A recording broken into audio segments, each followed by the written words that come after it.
a first for the distillery and the first for this anthology collection. This spirit is the outcome of a bottle between smoke and sweet. Ardbeg's unmistakable character tussles with the richness of the Sautern's casks. So I know there's several distilleries that do this, but this distillery does a lot of like one-off type stuff. Even like one-off series type stuff. I went out to the actual Ardbeg website. This series is nowhere to be found on their website.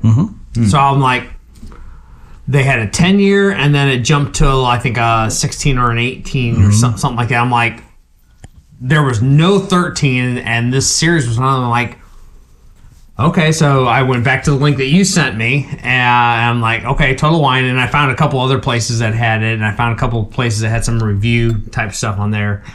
But I just think it's really interesting that you have a distillery that does enough one-off type stuff that they don't even bother with for their website. This is our core offerings. Yeah, and so the Ardbeg you're looking for when you're like the 10 is a very popular one. My favorite is the Korivrekken, and then there's the Ugdal. I don't think I'm saying that right. It's Ugdal or something like that. Those are the core line, and then there's the new part of the core line, the Wee Beastie, which was I think a seasonal that they ended up just keeping, and that one's a 5-year, and it is all about grain. It's very spicy. But then they do stuff like these seasonals, and then they do the committee releases. So they always have something kind of cool going on. One of my favorites I've ever had that you can't get anymore, what was it called? They're also Islay too, right? Yes, they're right next door to Lagavulin. Okay. But gosh, I can't remember. But basically they would char unusable barrels, and then they just threw it in. Oh, yep. And it was one of the best scotches I've ever had. It was like very charcoaly, but it was like bright. It was cool. But yeah, they do a great job. There's a lot of American whiskeys that have started doing that. Whether it be what's it called? The Amaranac wood. From just in general, that very cinnamony type of wood that a lot of stuff has kind of been doing finishings on. Some distilleries are starting to do like chunks or spirals that they'll then put down into like the barrels. Yeah. Well, that's in the bottle, not the... And I forget who it was. There's one distillery that actually does like a grooved... after they char the barrel, they will then go back and groove the inside of it to cut into it a little bit. And then all of the shavings from that, they just leave in the barrel. That's what it's called. It's called Ardbeg Grooves. Okay. That's what, If you can find a bottle of it, buy it. It's amazing. What do you say we get into it? Yeah. Ardbeg, the Harpy's Tale, the first in the Anthology series coming out of, Ardbeg. On this episode of Savor, The Burn.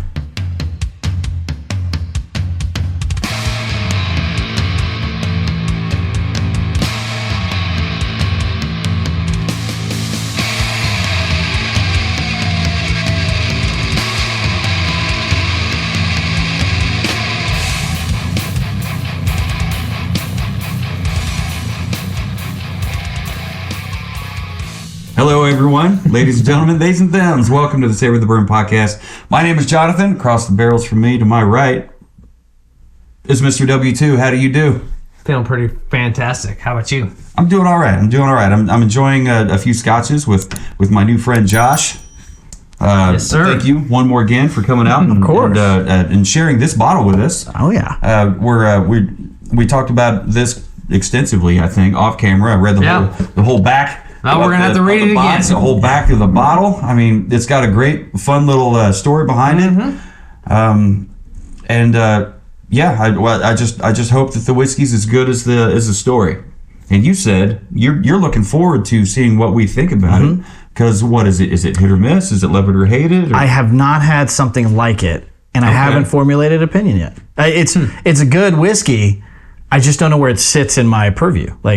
Well, you will now after you well, you'll have a better idea of it now. I think after by the time this episode is forced done. to put a score. Yeah. Put a number to it. You have to put a number to it. Quantify it. And like we've said before, it's unfair to compare. So we're not going to compare this against a Lagavulin 16 or a Highland Park 12. We're just reviewing this one. Yeah. And we think that's just the most honest way to do a review. Let's just jump straight to this presentation. Yeah. This box is just absolutely incredible. I'm going to snap a couple pictures of it before we get out of here, but I'm blown away because one is it's a very heavy cardboard box, so it feels substantial. They're sturdy. But when you get into it, it's fully printed inside and out, which is just beautiful, and it matches the aluminum top on there. And I don't know if you noticed this, but that, because the Anthology, it's a committee release. Okay. So you even get it branded in here, so it's very... Ardbeg committee. So yeah, and super great artwork. That's full wrap of there, within the story on it behind there. It's a good looking bottle. I'm a huge fan of that classic green glass bottle, and Ardbeg, every forum, every page group that we are a part of that is all about scotches. Everyone just without failure is Ardbeg. Yeah. I've never had an Ardbeg, so this is my first Ardbeg, so I'm excited for that, but I'm also excited that it's also a 13 year, so it's got some age to it. Yep, I haven't had Ardbeg. Actually, yeah, I did. I had a taste of it. I don't remember much what the bottle was, but I gave it as a birthday present. It was like $80, whatever. And so, I got a bottle of tequila sitting over there on that desk that he gave me, for the podcast. That looks a lot lower than it did when I brought it over here. Maybe a little lower, but whatever. I'll lower later. I'll just get them. I'll get you another bottle, Chris. Don't worry about it. Lo siento, bro. I got you. Hey, you pour. I'm gonna read up. Yeah. Let's get into this bad boy. So this is the Ardbeg Anthology, the Harpy's Tale 13-year single malt Scotch whiskey. This is it's a Scotch, so it's from Scotland. This is an Islay. It's 13 year, and it comes in at 92 proof. Ooh, pretty. Yeah. That's not a bad color. It's not too light. It's a little lighter than this Lagavulin 16. Yeah. But it's definitely a little darker than a pale straw. Yeah.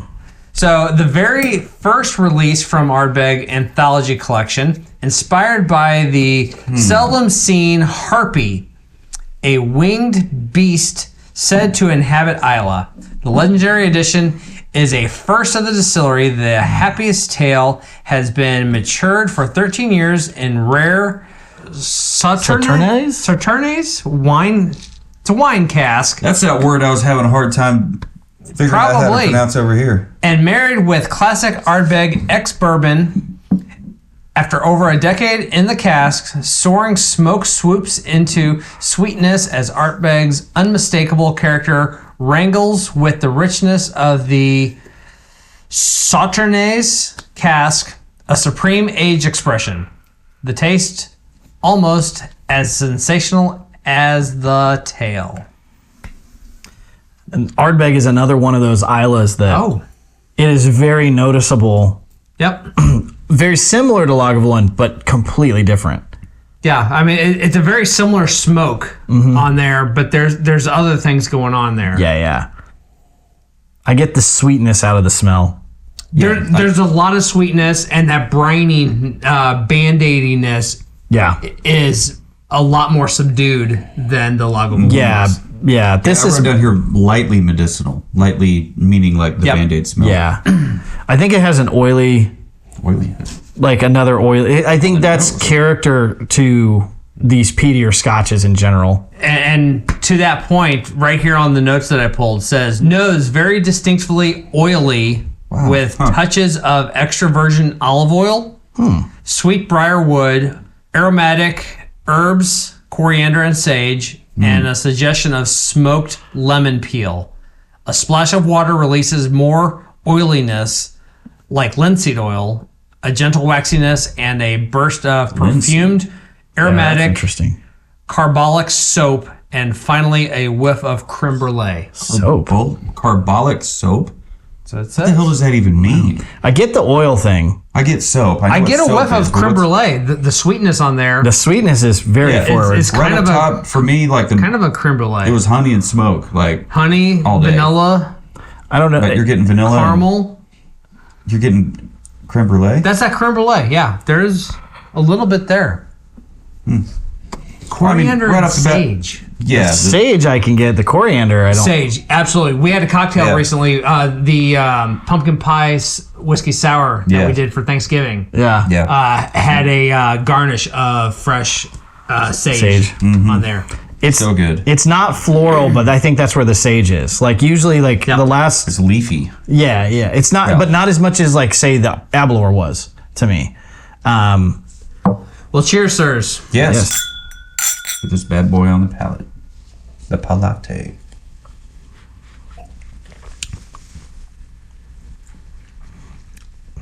Oh, the spices come That's through. way pepperier. Yeah. Way spicier. I still get the oil. That pepper is full on fighting with the smoke. It's like vinegary Yeah. to a degree. The notes I have here say palate, a soft, oily, mouth coating texture leads into a rich, sweet, smoky palate with hints of oak, moss, treacle, Treacle. anise, lozengers, and a lovely, sweet, woody, balsamic flavor. This is You said balsamic. then Vinegar. followed by Sweet. smoked apricots and eucalyptus oil. Eucalyptus. Yeah. I don't know if I'd go that far, but maybe you kind I- of have to, like tea tree. You know, like the way tea tree Power suggestion. oil in a shampoo I can smells. kind of see a little bit of You that. can see the eucalyptus. A little bit. The thing is like I'm avoiding saying the peat and smoke and the barbecuiness of it because that's a given with this type of scotch. Yeah, that for me the barbecue-y smokiness is like, you know, like licking a cold barbecue grill, like shows up late finish. You know, it's super this- late mouthfeel. This is black pepper, white pepper, and the red peppercorn. Yeah, it's very peppery. It's rounder. I don't know. That's the best way I can put it. It's like the as it sits in my mouth, it's rounder, and I think that's the mouth feel they're talking about, the oiliness. And I get a vinegary thing with all that smoke. It's just it tastes like barbecue to me. It tastes like I should be having a smoked meat with it. I taste a little bit of a balsamic vinaigrette. So your note said balsamic, he said vinegar. Yeah. I just put the two together, balsamic vinegar. So And it stays. you mix the oily, the EVOO with that, and you got yourself a vinaigrette. Put a little garlic in there. Maybe a little bit of this, a little bit of that. Tell you this with a steak and some Tates, man. Nice set of tapes. Baked. I mean, I'll have that with any scotch, anyways. That's great. Gar. It is. Yeah, I mean, you can tell by the legs. That's delicious. It's very oily. Then on the finish, it's sweet, smooth. Out of all the tastings that we've done this evening, this one I feel has the longest finish. What kind of sweetness is it though on the finish? Like it was honeyish on the nose, but I mean, are we talking about like a toffee, a caramel, No. a vanilla extract, you know, a sugar, burnt sugar, brown sugar? What kind of sweetness are we talking about here? So this is interesting. The finish notes I have say finish finally comes a lingering, sweet, smoky aftertaste with a touch of cumin, cardamom, and merest hint of coconut. I don't get the coconut. Yeah, the coconut. I get the cardamom. But cumin and cardamom? I'm not sure. Yeah. Okay. All right. I don't get the cumin though. Like, that has such a that flavor. Latin flavor. Yeah, it doesn't. I don't get that, but the cardamom I get. More, Yes. Mexican flavor to it. There's a bitterness to the sweetness that comes off, and that's what's lasting with that smokiness. Yeah. Scotches do have that. They have a little bit of bitter, a little bit of sweet. It's not as malty as like a Highland would be, No. but it definitely has. I can taste the grain, but the grain is getting overshadowed by the smoke. And the pepper. Yeah. The malty's there though. Oh, you can definitely get the grain. But that doesn't show up for me like the barley. It doesn't show up for me anywhere except for here on the finish. Does it show up for you guys anywhere else? It's not in the nose and it's not on the top of the palate.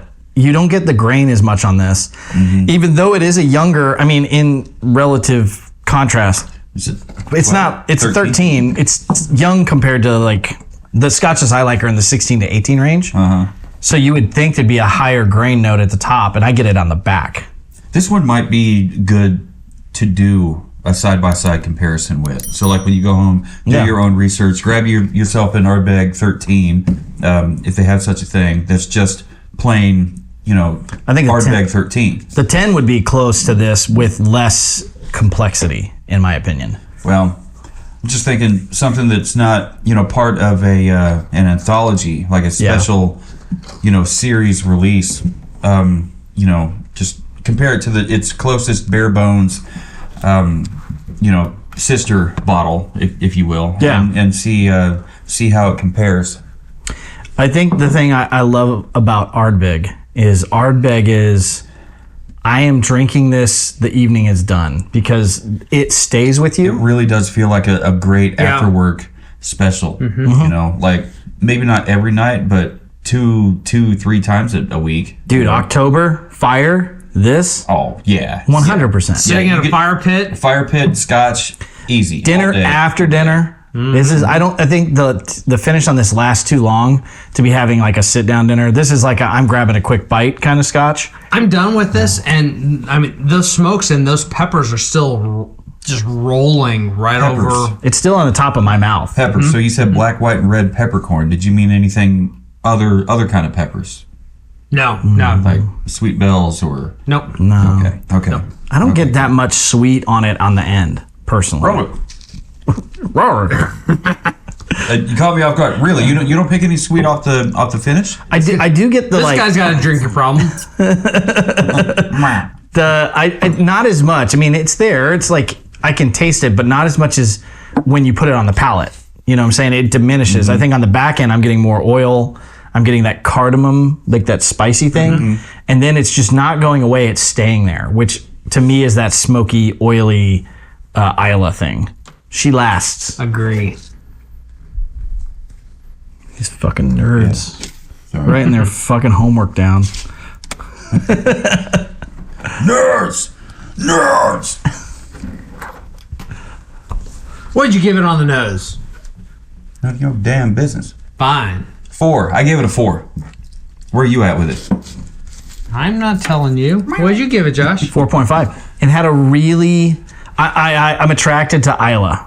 So when I smell it, it's not the best. Like, there are definitely things that are more aromatic. The smoke kind of pushes through on that, but I love that. I love the traditional peaty Scotch. So like that's why I can't give it a 5. It's definitely close. I definitely like Lagavulin more, but they're neighboring distilleries and they both have an amazing nose.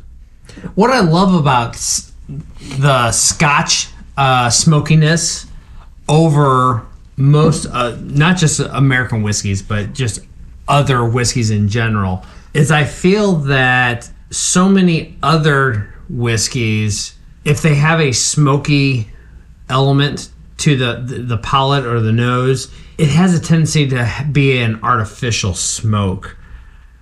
A really good Islay Scotch, you don't get an artificial smokiness to it. That is a full-on chimney barbecue. Yeah.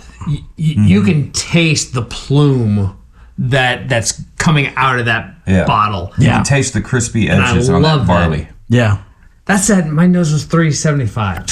You said 375? 375. Was that fast enough to edit? I hope not. That's fine. And you gave it...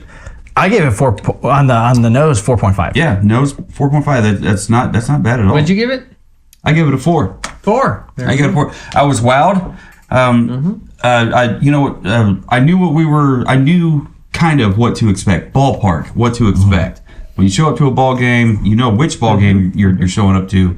You know how bad the fucking team sucks or is good, or whatever analogies you want to fucking throw at this thing. But like baseball. You know Ardbeg's a hitter. Yeah. It's not always going to be a swing and a miss when it comes with Scotch. No shitter. And we've heard no shitter hitter, no hitter shitter. We've heard a lot of great things about Ardbeg, so our expectations were pretty high. Yeah. Pretty high. Not, fives all across the board high. And I don't think we're going to get there. But yeah, so especially not with the way W2 started us off here. So, all right, 375, 4.5, 4. How about palate? I brought it up. I'm at 4. Brought it up to a 4. Okay. So 4s for us generally, just, if you haven't seen it yet, what we do for us baseline, if we're wowed at any point, it's at least a 4. Yeah. So that tells me you were wowed by something on the palate. Yeah. Great palate. I loved that. I just felt that the smoke and all the peppery notes were fist fighting it out. Mm-hmm. Yeah. And so, but they were friends about it. They were absolutely friends about it. But all the smokiness that was there really intertwined and played with all the pepperiness with there. And so one moment I'm like, this has a lot of great smoke to it. And then I'm like, nope, hang on. Yeah. Pepper's coming in hot. And then right when you start settling into that pepper, the smoke's coming right back around. Yeah, I think you said it best earlier when you said it's balanced. It's just balanced so damn well. Which is something that we've heard Ardbeg is, pro level at doing. Same thing with Lagavulin. Yeah. But, not so much Port Charlotte. 10-year, they're like, smoke. Yeah. Smoke mongers. I ain't mad at that either, though. Right. I'm not either. Like, if I want something super fucking smoky, like... Yeah, you know where to go. Yeah. All right, so back to it here. Nose, palate, finish. Where you at on finish? Even 4. 4 even? Kept it all right, 4. so you kept it locked in there. Yep. I kept mine locked in at 425 also. So I was very happy with it. Yeah. Very happy with it. I like how great finish. The tasting notes evolved and kept some of the nose and just kind of bloomed, kind of developed on some of it. And on this one, I loved how the smoky and pepperiness, it's like we're hanging out all night long. And just kind of stuck with you and just kind of kept right there. Yeah, it remained sweet and smooth. It showed a little bit of cumin, a little bit of cardamom, bittersweet, barley. It was a really unexpectedly delightful expression of Scotch for me. Bottle presentation. We talked about the box. Hang on. What did you actually give it on the finish? I don't know. What did you give it on I the gave finish, it a 4. Josh? You gave it a 4 even. Give it a 4. There you go. Yeah. Any particular reason? That just felt right. It just felt right. It felt like I like long finishes for certain things, but in general, too bad I can't provide. But the thing is about a long finish for me is I like to get through a couple different things. Like I'm a host that brings 3 or 4 bottles out and I want to hit them all. If I do Ardbeg, I have to do it last because it is so smoke forward and oily that I can't have it running into like a high-end Macallan or like a Kleinish or like a Glenmorangie or something like that. Those are 2 that we've never even talked about on this podcast. Yeah, I mean, we mentioned Macallan. My sister loves the I'm gonna mispronounce it. The Glenmorangie. Glenmorangie. Okay. The sweater series. She loves that series. She looks for Probably it. wants a candle of it. Probably. I'd have a candle of it. I'd a candle of any Scotch. So it's great, but it is when you're drinking Ardbeg, you're drinking Ardbeg. Like that's what you're having. Like even now, I still have it in my mouth. Yeah. And I don't hate that, but that is at the end of the night. I'm gonna go outside. I'm gonna have a couple drams. That's how I'm finishing it. Yeah, I'm sure it would pair great with a nice cigar. Oh, 100%. Yeah. Yeah, 100%. It's just... We have a couple of those floating around. Yeah, we do. We need to get into those before they expire. We have a Pappy's. We have a Buffalo Trace. We have a Eagle Rare. Yeah. Ooh. Yeah, I went to a liquor store and I saw they had a humidor and I walked in. I'm like, what? Whiskey? Put them all in the bag. Checked out. I didn't even think twice until I checked out. I'm like, maybe I shouldn't have bought all these.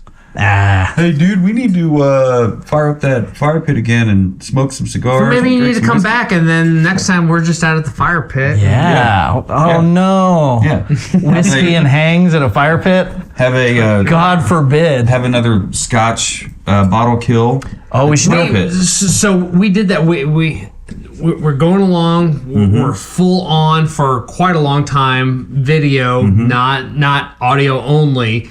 And I still had an audio only episode that was a year plus in the rear, but it was the Glen Grant 12 year. Oh, wow. Okay. Another great Speyside Scotch. And I was like, we gotta put this one out there. We gotta do something with it. How do we do this? We can't just do an audio only thing. And so we're like, let's take the bottle out to the fire pit. Let's light up the fire pit. We actually trying to get the lighting right. We came down here first. We did a quick 60-second little intro. It's like, hey, this is an old episode that we did before we went to video. We want to bring it to you. We're gonna sip on this bottle while you listen to it out at the fire pit. And so we then transitioned out there. We lit the fire pit. We also got some of those little sparkle cosmic dust things to put on the fire pit. Color changing packets. So the fire changed to purple and blue and all the things. And we just sat out there and finished the bottle. Well, it's just video. We almost finished the bottle, and then I lost.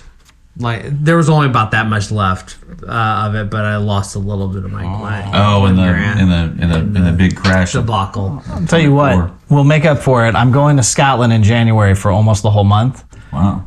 You guys let me know what you want. What distillery you want me to bring something back from? I'm a blank. I'm going to give you money, and what I'm going to do is I'll buy it, and you will figure it out.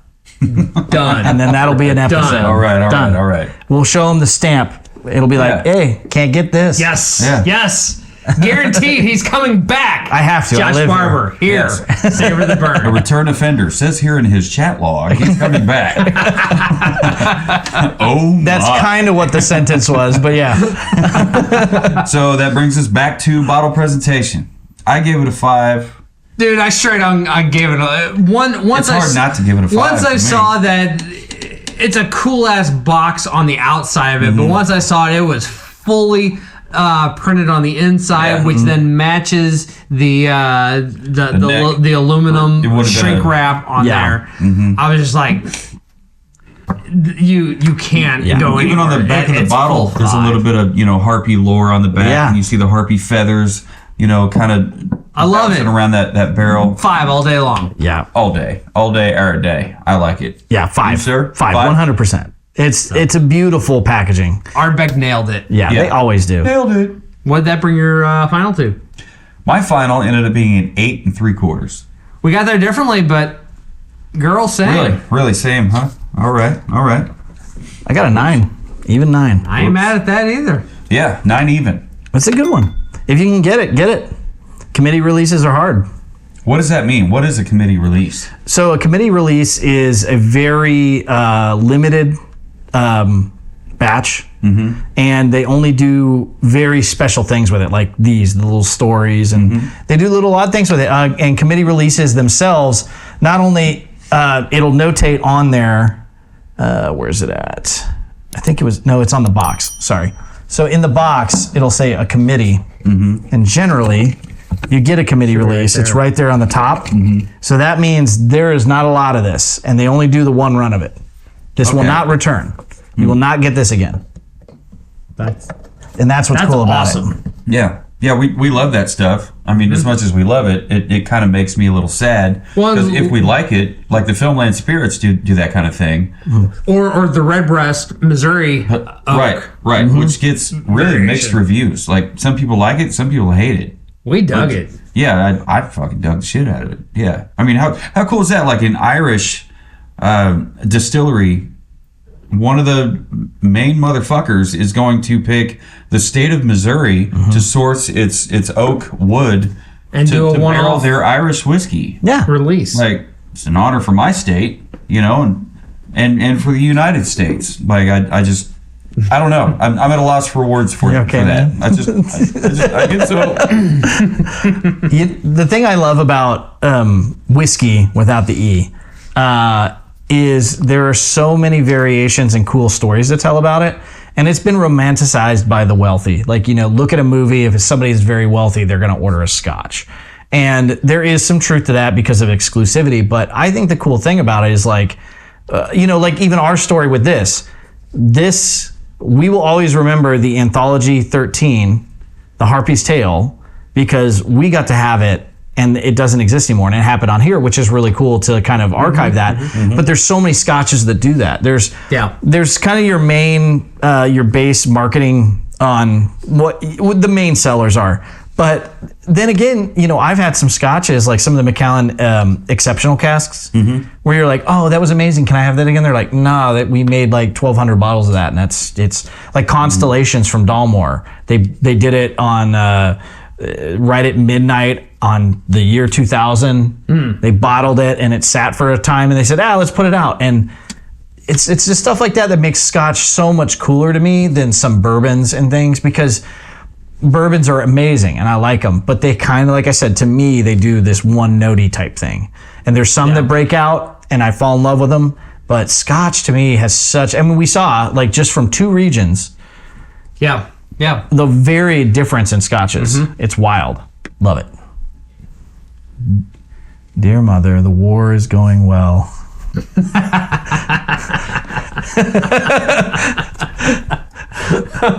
the fuck? That was good. That was good. Dear Mother. Johnny writes, the war on the front is moving quite well. Unfortunately, the enemy is closing in. The end may be nigh, but we still have high spirits. We have found Ardbeg, Scotch Whisky, 13-year. We don't have much to eat, but This smoky sumbitch really hits the spot. Come on. I ain't driving anywhere. Also, Gummy really likes Prince Albert. We're not sure what he means by that, because he hates chewing tobacco. Oh my. With love, your I was going to oldest. say, sign it with love. With love, your oldest son. Yeah. Well, I remember the day I got canceled. Right, any of this could end up on the editing room floor. Some of it could be a private. No, leave it. I'm only video that gets sent to you for a good laugh. It's like a cold. You got to suffer through it to just survive. no matter who you are, where you are, what you're drinking, and who you're drinking it with. Never forget. Keep on burning. I remember this time. Yeah.